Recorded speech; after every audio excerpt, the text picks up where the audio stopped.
Let's find the volume of this cone. Height is 8 centimeters and radius is 3.5 centimeters. The volume is given as volume is equal to 1/3 pi r squared h. Now let's see the value of, we know the value of pi. Pi is 22/7. Our radius is 3.5 centimeters, while our h is 8 centimeters. So we're going to plug this into this formula. So doing that, we have 1/3 times 22/7 times 3 1/2 squared times 8, because the radius is 8. The height is 8 rather. We all know the value of 3/2. We have to turn here to improper fraction.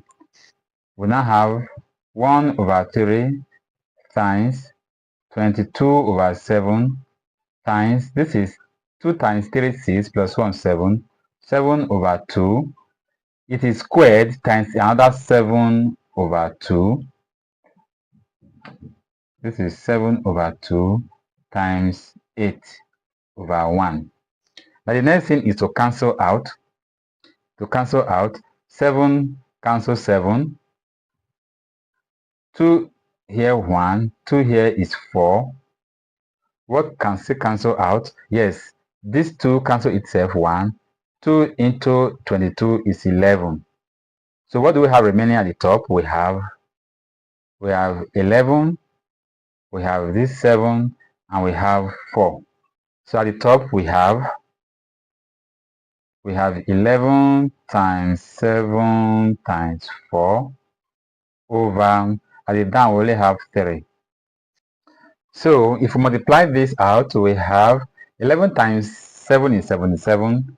77 times 4 is 308. You can check that out. 308/3. Now let's count to this way and finish it up. Have equal to 308/3. If we divide this out, 3 going to 3 is 1. 3 going to 0 is 0. 3 going into 8 is 2 times, remainder 2/3. The final answer is 102, remainder 2/3 centimeter cube. So the final answer is 102, remainder 2/3 in fraction. You can also convert it to decimal if you wish, but it's fine like this. Continue to subscribe to our channel if you have not done so, and also follow us on Facebook. Thank you.